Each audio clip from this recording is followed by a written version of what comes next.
Welcome to a special live edition of the Liz Wheeler Show. Welcome to everybody who's watching live streaming on X, everyone watching live streaming on Facebook. We have exclusive breaking news today on the Liz Wheeler Show. We woke up this morning to news that Politico, the once esteemed mainstream media outlet, the favorite of all the swamp creatures in Washington, D.C., had received $8 million in funding from the U.S. federal government. Now, this was a bombshell story. This was awfully strange to see the U.S. federal government paying a mainstream media organization money. Aren't these supposed to be two entirely separate entities? Isn't the role of the media to hold government accountable? Doesn't this create an enormous conflict of interest? Well, the answer to that question is yes, of course. It creates more than a conflict of interest. This destroys any shred of credibility that Politico had left, which you could argue is next to nothing. But this is not even the worst of the story. Originally, as reported, this $8 million was said to come from U.S. aid. We've spent the entire week watching Elon Musk and his team of remarkable nerds at DOGE go after U.S. aid. U.S. aid is a quote-unquote autonomous agency of the federal government. What that means is those who run U.S. aid, the swamp creatures who run U.S. aid, think they are accountable to no one, not the president of the United States, not the U.S. Congress, not you, the taxpayer, whom they are supposed to represent. Elon Musk has spent the week exposing the corruption of U.S. aid.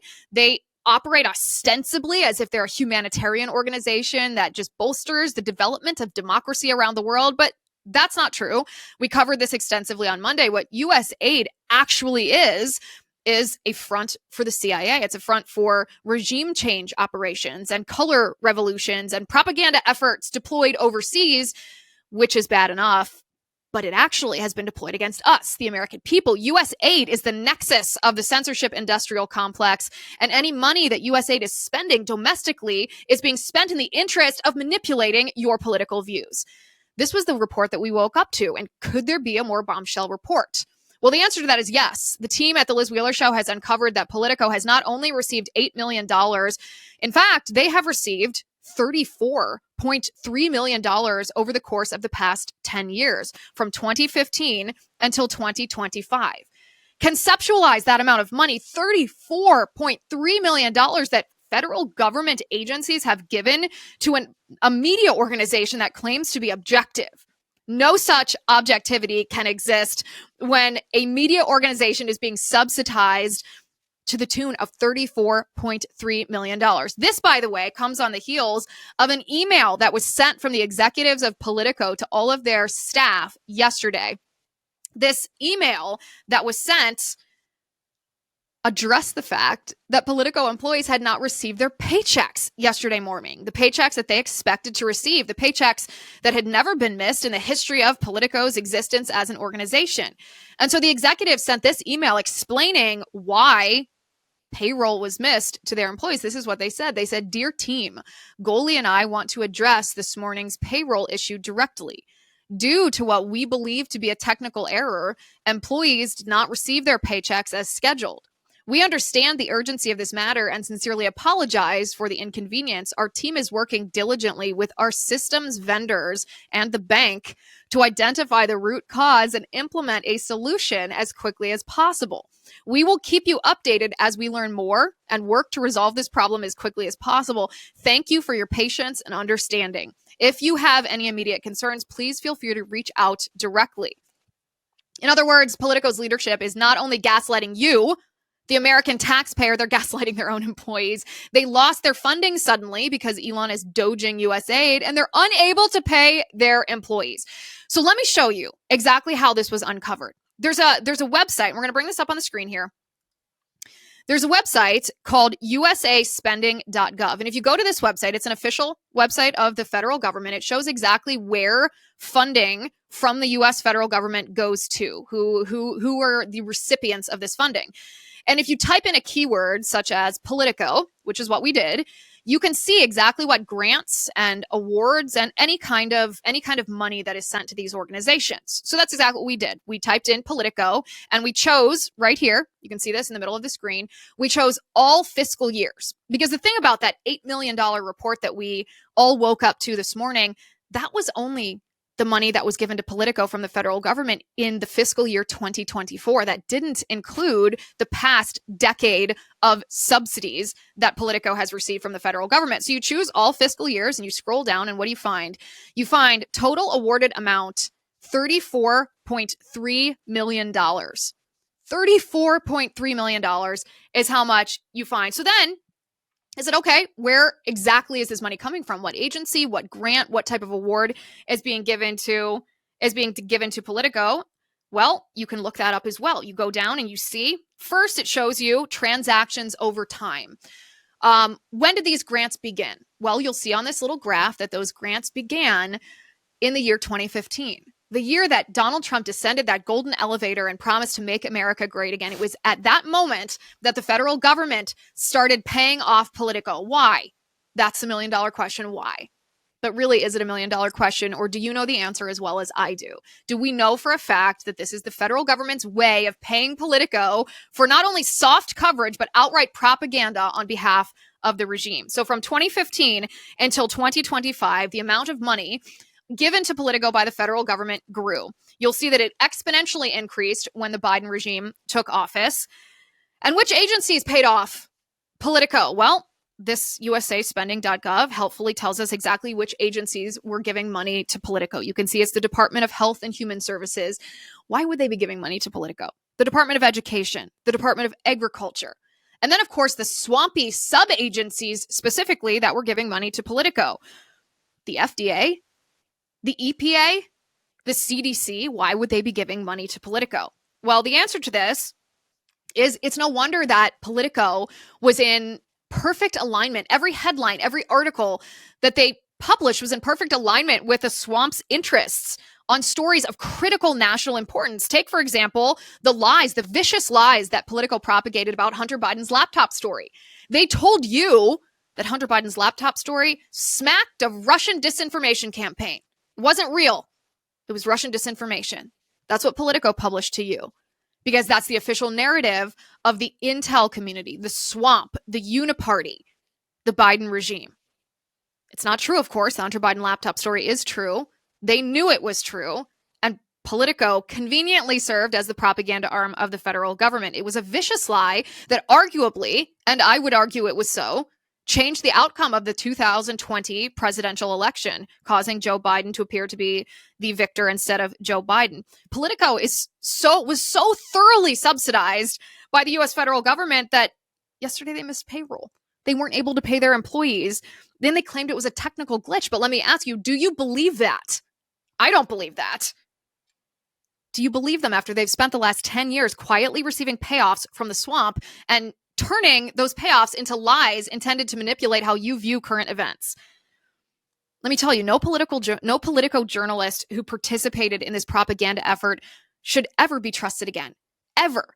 And it wasn't just the Hunter Biden laptop story, by the way. It was Politico who first reported the Supreme Court leak. Remember before Dobbs, when Roe v. Wade was overturned, and there was a leaker from the Supreme Court whose name still has not been identified, who publicly reported that the Supreme Court was going to overturn Roe v. Wade. Well, that story came from Politico.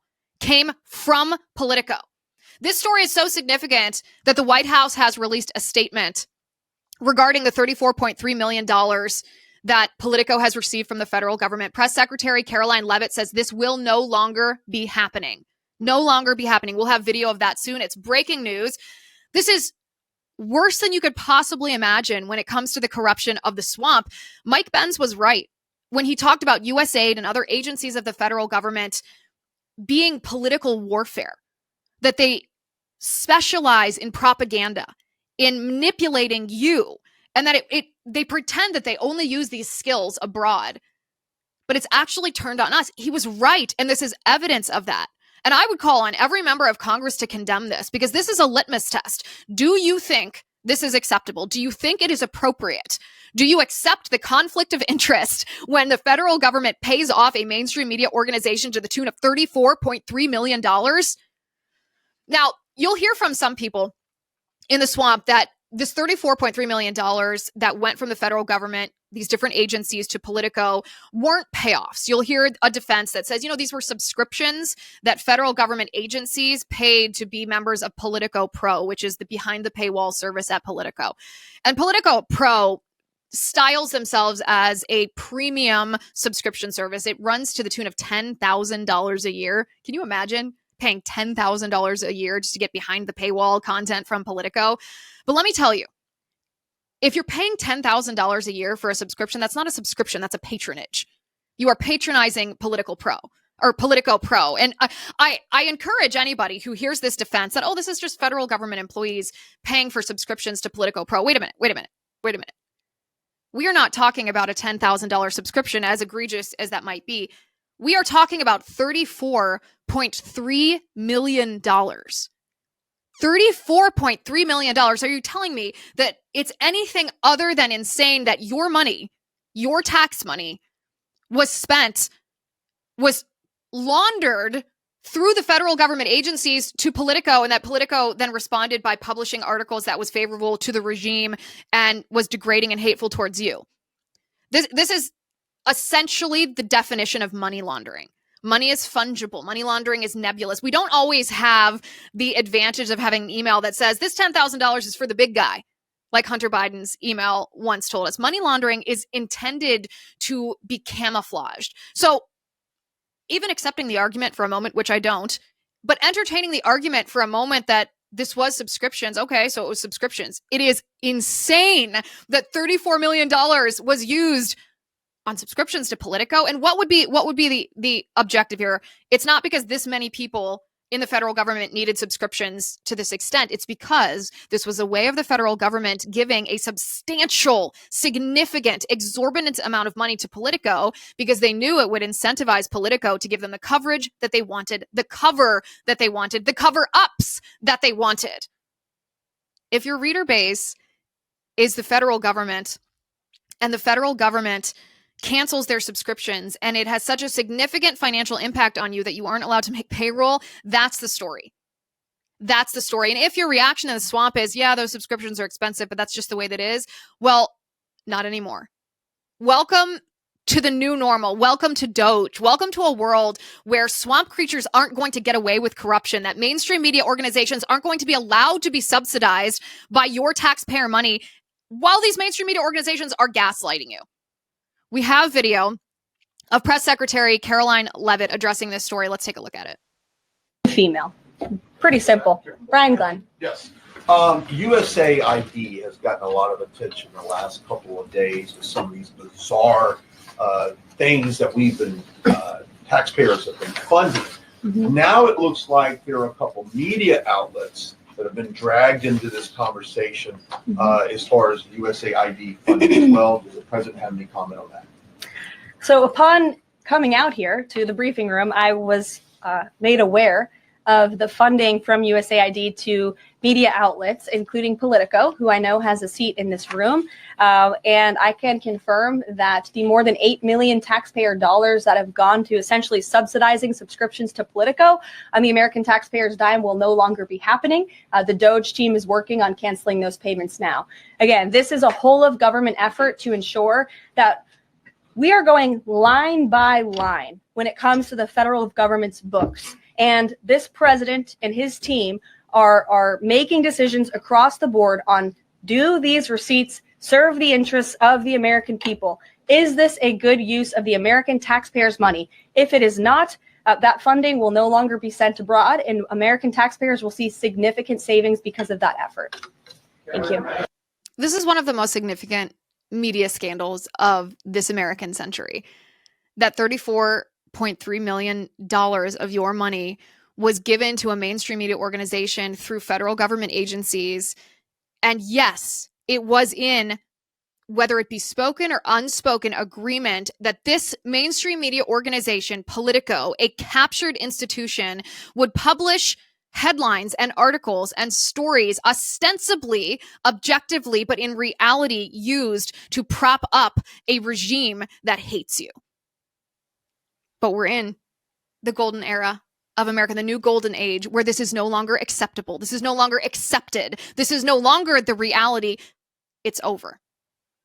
And by the way, yesterday, if you clicked on the USAID website, earlier this week on Monday, we did an entire episode. If you haven't watched this, I highly recommend that you go back and watch it, especially if you're not familiar with what USAID is, what they say they are, what they say they do, versus the reality of what they have been doing to us, the American people, over the course of the past decades now.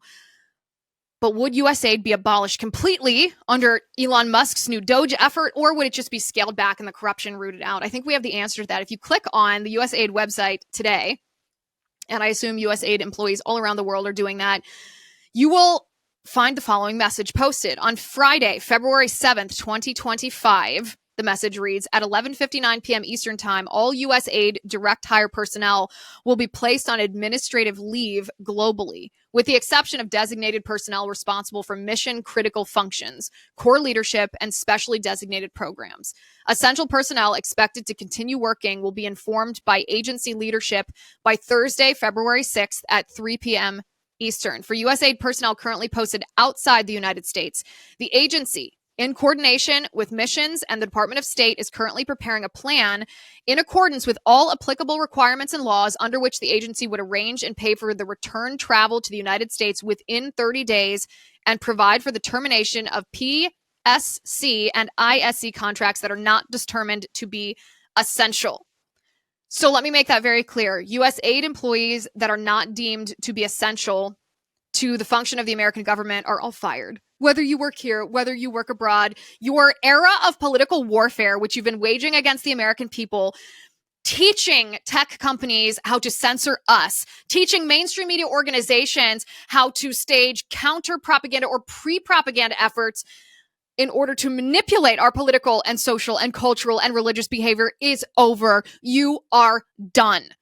And of course, you can understand the significance of this, whether or not you're familiar with USAID, just by looking at the reaction of the swamp creatures in Washington, D.C. Outside of the United States Senate, a left-wing mob protested, and actually into the United States Senate. They also protested outside of USAID, trying to block Elon Musk and his DOGE team from getting access to the proof of corruption that exists in the computer systems at USAID. And the words that this left-wing mob outside the U.S. Senate used to protest the closure of USAID was, quote, "This is war." Take a look at Congresswoman Ayanna Pressley and her group.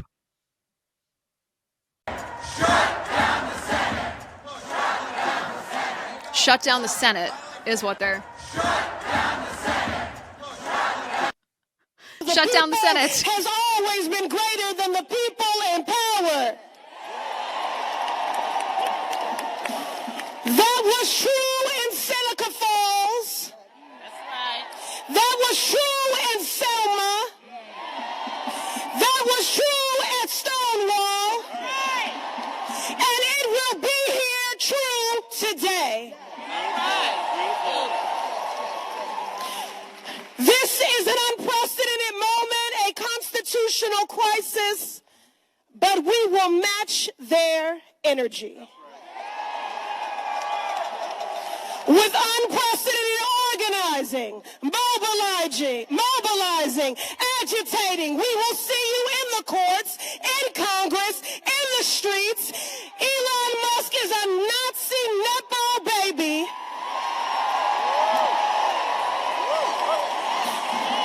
A godless, lawless billionaire who no one elected. Elon, this is the American people. This is not your trashy Cybertruck that you can just dismantle, pick apart, and sell the pieces of.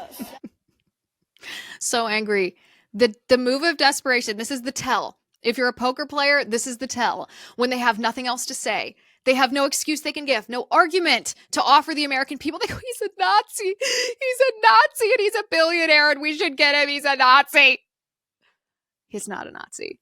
And everyone, including Congresswoman Ayanna Pressley, knows this. The reason that they are protesting so angrily outside of the Senate, outside of the Treasury, outside of USAID is because they understand that the mainstream media is a critical part of a left-wing control apparatus. It is a critical part of unelected bureaucrats controlling our lives and our culture and our institutions and our families. And without the propaganda of the mainstream media, they're just a bunch of angry, pathetic losers outside of government agencies that sound shrill through microphones, and nobody cares. The only reason they've been effective is because of mainstream media organizations like Politico, who are lying to you day in and day out.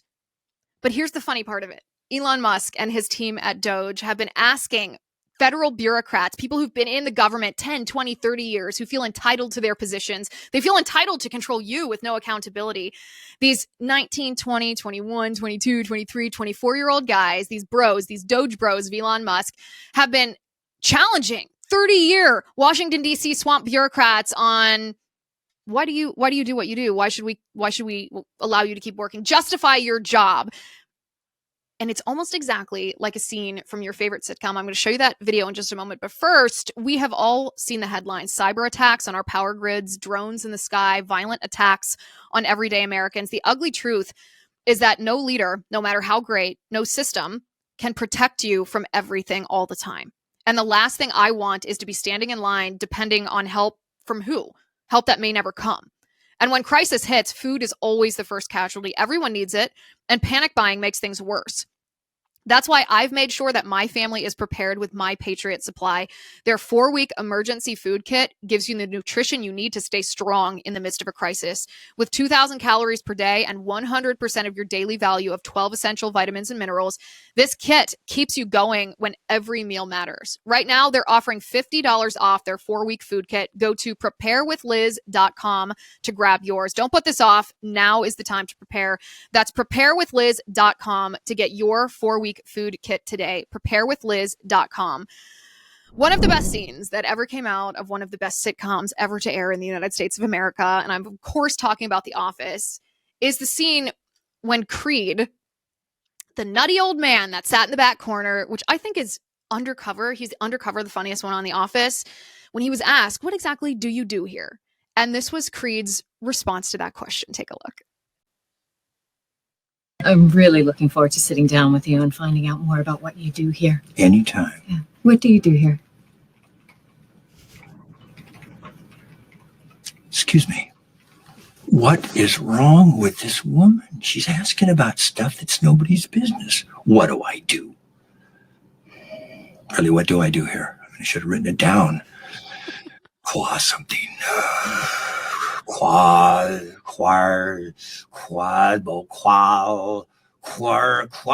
Quabity Ashwins. No. Close. This is Elon Musk's questioning of federal government employees. Creed is every federal bureaucrat out there. The entire CIA workforce has been offered a buyout by the Trump administration. Every last employee at the CIA has been offered this buyout. The buyout that was offered to the entire 2 million federal employees. Remember what this buyout offer was? It's a pretty sweet deal. Quit your job now. Actually, to be specific, type resign in the subject line of the email and then hit send, and you will be paid for 8 months to do nothing until you are officially terminated in September at the end of the fiscal year.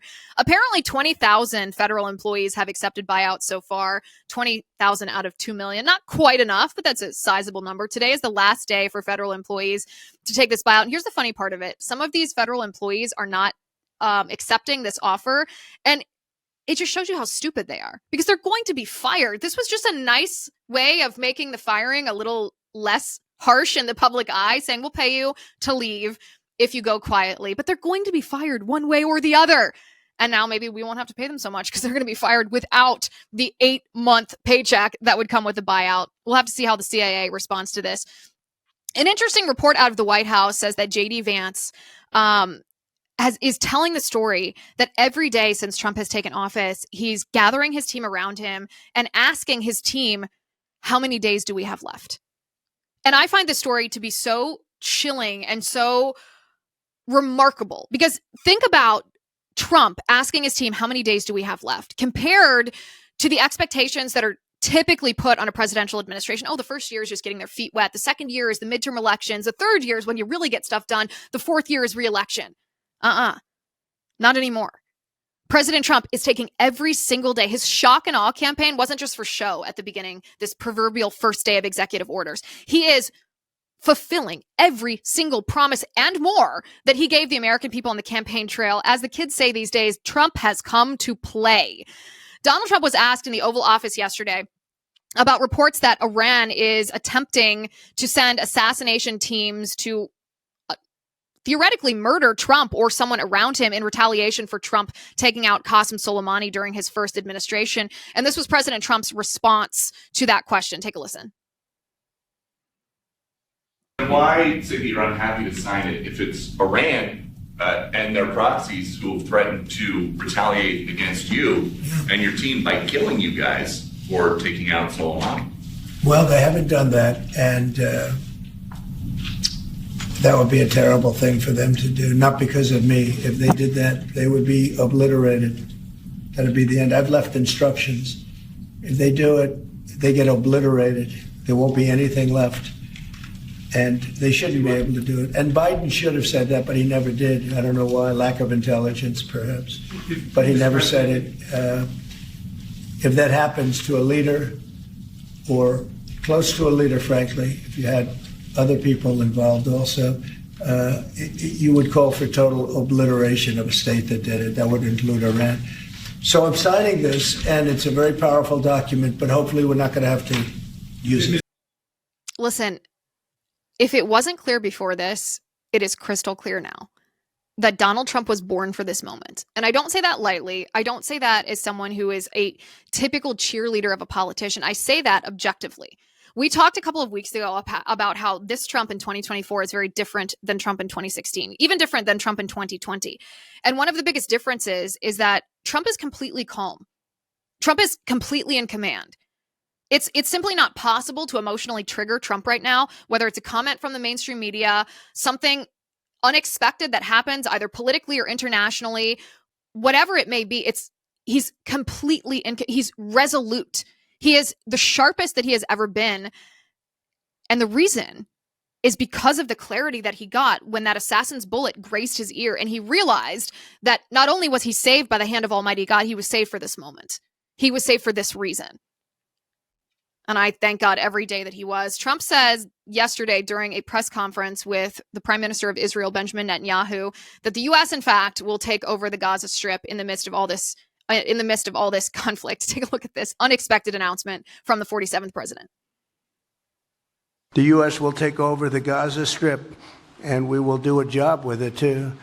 We'll own it and be responsible for dismantling all of the dangerous unexploded bombs and other weapons on the site, level the site and get rid of the destroyed buildings, level it out, create an economic development that will supply unlimited numbers of jobs and housing for the people of the area. Do a real job, do something different. Just can't go back. If you go back, it's going to end up the same way it has for 100 years. Donald J. Trump is going to go down in history as being a president that has done differently than any other president who has come before him, even differently than he did during his first administration, because he is thinking differently. And what's funny is he has actually made the comment publicly multiple times that Gaza would be a great real estate development area. He has said, listen, beautiful beachfront property. Imagine what you could do with that. And people just took it as, oh, these comments that Donald Trump makes, they're kind of off the cuff. He looks at everything through a businessman's eyes. Ha ha ha. He didn't really mean it. Well, maybe he really did mean it. The Palestinian protesters, the pro-Palestinian protesters, responded to President Trump's announcement by shrieking and shouting and saying, Gaza is not for sale. Take a look at this. Donald Trump stated the following: the United States will take over the Gaza Strip. Let's make one thing loud and clear to Donald Trump, to Netanyahu, and to the Zionist entity: Gaza is not for sale. Palestine is not for sale. Gaza is not always shriek in the vocal fry. Like they're so enraged, they have no self-control. But honey, let's be very clear about one thing. I don't think Donald Trump ever offered to pay for Gaza. He is not offering to be a buyer. He is not offering to purchase. He is saying we will own it because we will take it over. Now, is Donald Trump being for real? Is he being for real? What does this mean? There are detractors from Donald Trump, surprise, surprise, who are saying we don't want to send American boots on the ground to the Gaza Strip. And that's not what President Trump is suggesting. No. Here's the brilliance of Donald Trump's suggestion. We are not going to do this work. The American military is not going to do this work. Israel is going to do this work. Benjamin Netanyahu's Israeli Defense Forces is going to do this work. Because Donald Trump understands what no other president before him has ever properly leveraged. He understands that if we, the United States, are going to fund you, then we're going to get something out of it. We're not going to be giving away free money anymore. The gravy train is over. We don't need to send American boots on the ground to take over the Gaza Strip. We have people that will do it for us. So the takeaway from this, it's either a negotiation strategy, Egypt and Jordan claim that they're not going to accept any refugees from Gaza, even though they are obligated to do so. This is a pretty big negotiation strategy if it comes to convincing Egypt and Jordan to take these refugees from Gaza. That's one option. Or the more fun option is that Donald Trump is being for real. That Donald Trump actually intends to introduce to us the new American empire, Greenland, Panama, Canada, the Gaza Strip. And so my question to you today is this. What should he name it? Mara Gaza? Gaza-Lago? The MAGA Strip? Drop your preference in the live chat in the comments here, because I think we are about to embark on a different kind of American empire. Since the late 1940s and early 1950s, the American empire has used soft power, economic power, which is great and probably our most powerful weapon, to exert influence around the world, because internationalists told us that we were no longer allowed to use military force to take over other countries. But who made that rule? Why are we obligated to follow that? Donald Trump is challenging not just the status quo at home, but the status quo abroad. And maybe it will actually lead to peace. Peace is what Trump said his ultimate goal is. Yesterday, during a White House press conference, an Afghan woman, a journalist from Afghanistan, asked Trump a question, and his response became an instant classic for two reasons. Take a look at this. Go ahead. My name is Karimi, Afghan suffered woman as a high expectation from you. Do you have any plan to change Afghanistan situation? Are you able to recognize Taliban? Because I'm an Afghan journalist, Afghan suffered woman. Any comment about Afghanistan? What's your future plan for Afghan people, especially Afghanistan? I have a little hard time understanding you. Where are you from? Oh. Actually, it's a beautiful voice and a beautiful accent. The only problem is I can't understand a word you're saying. But I just say this, good luck. Live in peace. Go ahead, please. Did you see Netanyahu's face when Trump said that? The only problem is I can't understand a word you said. And Netanyahu just breaks character and starts cracking up. But this is the thing. What did Donald Trump say to her? He said, live in peace. Live in peace. And listen, this is how you identify the good guys versus the bad guys. Not only is this just entertaining to watch, it's hilarious. He's speaking the truth, and he's not speaking it in any kind of offensive way, but there's something deeper at play here. This is how you identify the good guys versus the bad guys. Good guys love people. Good guys love humanity. Donald Trump loves people. He wasn't rude to her. He wasn't degrading of her. He wasn't disrespectful of her. In fact, he went out of his way to tell her it's a beautiful country. It's a beautiful voice. It's a beautiful accent. The problem is I just can't understand it. And so this is a reminder to us when we're looking at politicians and we're looking at power players around the world, who likes you, who hates you, who's for you, who's against you, who's going to be your advocate, who secretly has an agenda that will harm you. Well, this is one of the ways that you tell. Does that person generally like people? Does he love people? For example, McConnell hates you. The board at Fox News ridicules you behind your back. They hate you. Soros hates humanity. Antinatalists hate humanity. Woke, anything that's woke, whether it's DEI, whether it's the trans ideology, they hate you. But Donald Trump loves people. Donald Trump loves you. Elon Musk loves humanity. He talks about it all the time. It's a very simple but effective test to identify who are the good guys and who are the bad guys. And once again, Donald Trump comes down on the good side here. We have breaking news. U.S. Attorney General Pam Bondi has directed the Department of Justice to pause all federal funding to sanctuary cities immediately after being sworn in. Trump's shock and awe strategy. Don't you wonder how long he'll be able to sustain this, whether this is going to be every moment of every day, of every week, of every year that he's in office? For my part, I sincerely hope and pray that it is, because it's causing radical leftists like Jen Psaki, the former press secretary, who now has a show on MSNBC. It'll be interesting to look on usaspending.gov to see how much money her organization has gotten from the federal government. We haven't done that yet, but we will as soon as the show ends. Jen Psaki is calling what Elon Musk is doing with DOGE simply identifying corruption and wasteful spending of your taxpayer money. She's calling it a hostile takeover of the government. Take a listen. Because what's happening right now is a hostile takeover of the U.S. government. There's no other way to describe it. It's happening clearly across our justice system, where just a few hours ago, a deadline passed for FBI employees to fill out a questionnaire detailing their involvement in January 6 cases. In other words, they were asked to fill out basically a loyalty test.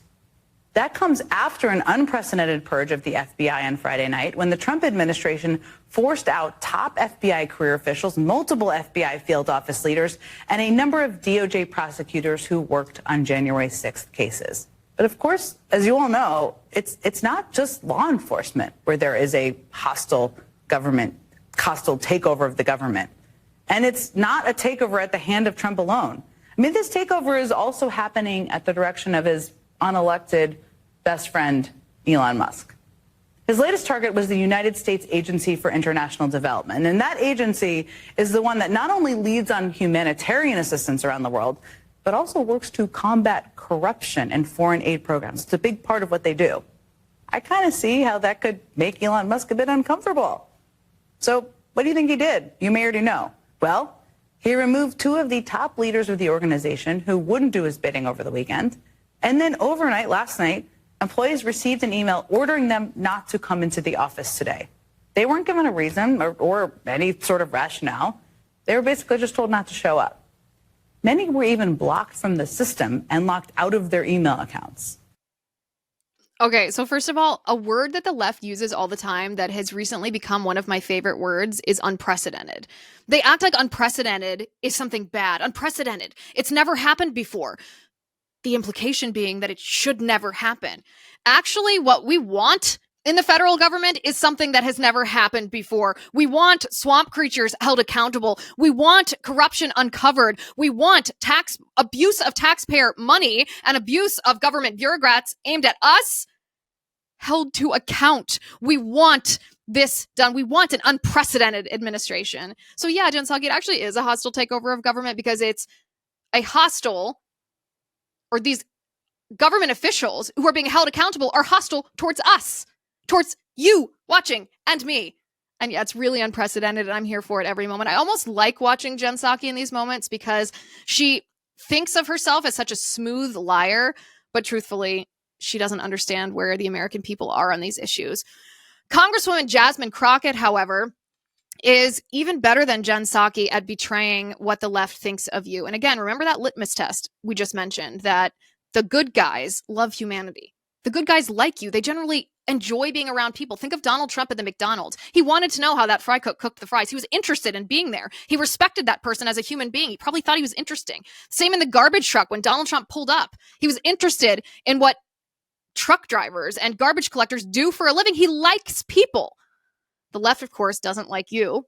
The left doesn't like people. They don't like humanity. They don't like human beings. And Congresswoman Jasmine Crockett was pretty honest when she said exactly which people the Democrat Party doesn't like. She was criticizing Trump's executive order dismantling DEI in government agencies. And this is what she said. Take a listen.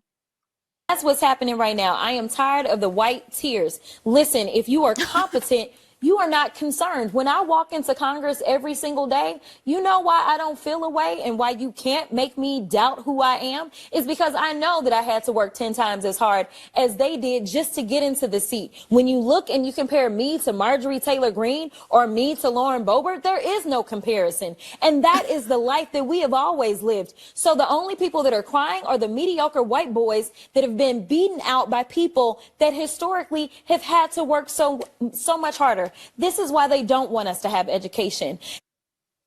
Mediocre white boys, she calls them. Let's talk about these mediocre white boys that are part of the so-called mediocre white boys. Somebody should start selling a t-shirt that says white tears from mediocre white boys. Let's talk about the white boys, the mediocre white boys who are part of the DOGE team. This is interesting because the mainstream media attempted to dox Elon Musk's team that went in to hold U.S. aid accountable for the corruption.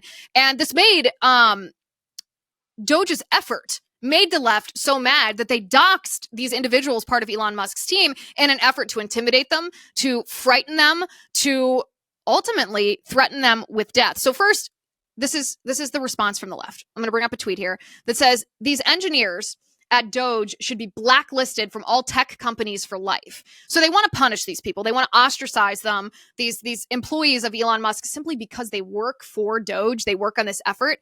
This individual on X, I have no idea who he is. He's unverified. He doesn't have very many followers. This tweet got next to no interaction. But this sentiment was expressed by many such leftists, and he doxes their names. He says Akash Boba and Edward Corstein and Luke Ferriter, and lists, 6 or 7 of these people, and he doesn't want them to ever work again because they dared to work for Elon Musk. Well, he not only wants to socially ostracize them, the purpose of doxing these individuals is not because the left cares about who they are, who works in the federal government. It's because they want to elicit this type of reaction. If you look on Reddit, there are innumerable comments threatening the Doge bros, is what I'm going to call them, or the mediocre white boys, these geniuses that are holding government bureaucrats to account. I personally think they're awesome. They're threatening them with death. This is what was posted on Reddit, and are so naive, talking about these boys, so naive and ignorant, they don't consider the extremely dangerous repercussions of going along with Musk. Welp, they about to find out. And a response to that says, too young to remember Watergate. And a third user, Jack Skellington, says, old enough to remember Luigi, though. Old enough to remember Luigi. Well, what does he mean by that? Well, what he means by that is Luigi was the assassin who murdered in cold blood the CEO of United Healthcare because he had a complaint with the way insurance companies operate. They're threatening the Doge bros with death. But here's the thing. First of all, and I know I'm joking about mediocre white boys, but actually the majority of this team, or a large minority of this team, aren't actually white boys. Elon Musk is focused on hiring these individuals based on merit. Are you qualified? Are you skilled? Are you smart? Are you brilliant? What have you accomplished? And the result of that is a diversity of different kind of people. Actually focusing on merit is the best way to get a diverse team if your goal is to get a diverse team in the first place versus getting the results that you want. Just a positive side effect of focusing on merit is you also get more diversity than if you make certain people tokens based on the color of their skin or their background or their sex. The people that are involved in Elon Musk's Doge team, these Doge bros, are not just Ivy League University pipeline graduates. They're people, they're incredible young men. One of these guys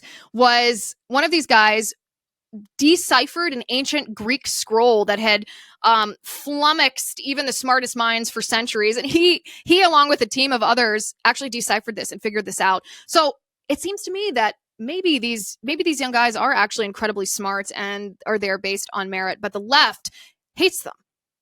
Congresswoman Jasmine Crockett said it better than I can say it. The bad guys hate humanity. They're going to stereotype you based on who you are and what you believe, and they just don't like you.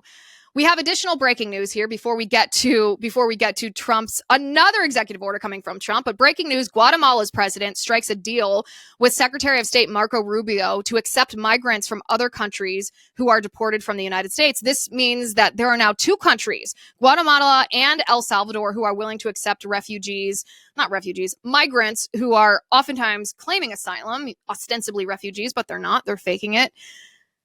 And these countries are willing to take back any migrants that the U.S. is deporting because they are here illegally. Marco Rubio, man. Marco Rubio, again, as the kids say, I know I applied this to Trump earlier, Marco Rubio has come to play. These countries, Guatemala and El Salvador, understand what other countries will soon come to understand. Mexico and Canada, I think, are in the process of learning this lesson, that what the United States says goes. What the United States wants happens. When Donald Trump says he wants to put America first, that is what is going to be put first, not just here in the United States, but in the entire world order. And Marco Rubio is doing an excellent job enacting the America First agenda all around the world. Meanwhile, Donald Trump is preparing to sign an executive order to abolish the Department of Education, which should elicit a big cheer from all of us. This is something that I've been hoping for. Something I think a lot of us were a little confused when Donald Trump appointed Linda McMahon as the Secretary of the Department of Education. We were like, wait a second. I thought you were going to abolish that cesspool of DEI and critical race theory and trans ideology. Why do we need someone in charge of it, no matter how good she might be? Well, Donald Trump was asked by Peter Doocy yesterday why he appointed Linda McMahon as Secretary of the Department of Education if he intended to abolish the department entirely. And this is what he responded. Take a listen. And on the education department, why nominate Linda McMahon to be the education department secretary if you're going to get rid of the education department? Because I told Linda, I hope you do a great job and put yourself out of a job. I want her to put herself out of a job. Education department. So we're ranked number 40 out of 40 schools, right? We're ranked number 1 in cost per pupil. So we spend more per pupil than any other country in the world. And we're ranked at the bottom of the list. We're ranked very badly. And what I want to do is let the states run schools. I believe strongly in school choice. But in addition to that, I want the states to run schools. And I want Linda to put herself out of a job. So do you think that's something you can do with an executive order, or are you going to ask Congress to do it? I would like to be able to. Look, if I could give the schools back to Iowa and Idaho and Indiana and all these places that run properly, there's many of them. I think. It's one of the best answers that he's ever given. I told Linda when I hired her that I wanted her to do such a good job that she put herself out of a job. This was always his intention. It was always his intention to close down the Department of Education, which, by the way, will prevent some of these swamp creatures that we've spent the show talking about from becoming swamp creatures in the first place. Because those who are so corrupted by this radical leftist, globalist, anti-humanity, Marxist ideology, well, that was fostered by indoctrination that they encountered in public schools from preschool all the way through the university level. And that's about to be put to rest. We're about to see the end of that. I just want to give a shout out. There are 75,000 people watching right now on X. Thank you guys for joining. Thank you for being here. This was one of the biggest scandals in American mainstream media history, certainly in this American century, to see Politico exposed, receiving not just the $8 million that we originally were told that they were paid by federal government agencies, but $34.3 million paid by U.S. federal government agencies to an ostensibly objective mainstream media outlet for what? For what? You don't have to be a rocket scientist like Elon Musk. You don't have to be an expert like Dr. Fauci.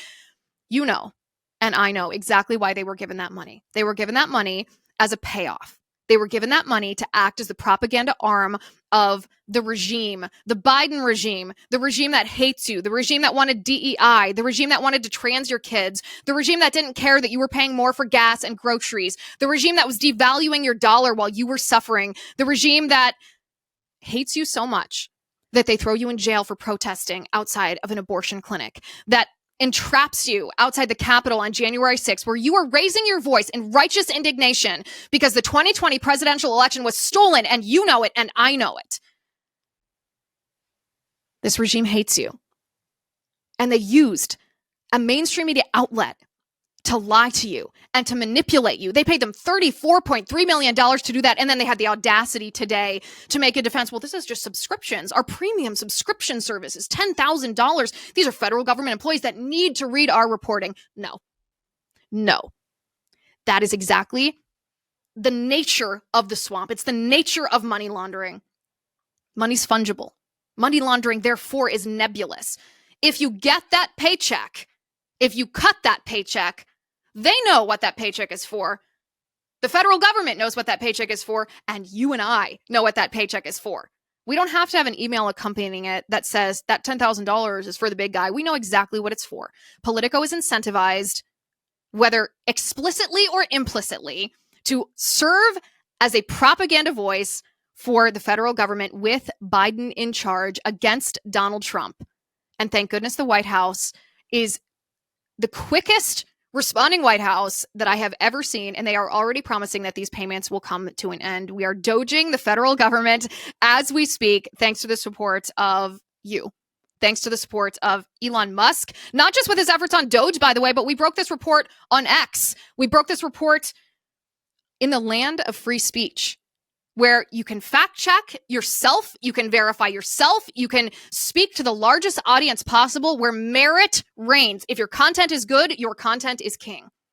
And we want to thank you for being part. We want to thank you for being part of that. It's an exciting time to be looking for corruption in the federal government. And the story today is only just the beginning. It's only just the beginning of the dismantling of this swamp. The media propagandists that we have known all along were propagandists are the linchpin to the strategy that these swamp creatures use to control us. And if we dismantle, if we expose the corruption and therefore dismantle these mainstream media outlets to the point, this is maybe the funny part of the story, where they can't even cut paychecks to their employees because their subsidies, their federal government, their federal government feeding tube has been cut off and they can't even cut paychecks.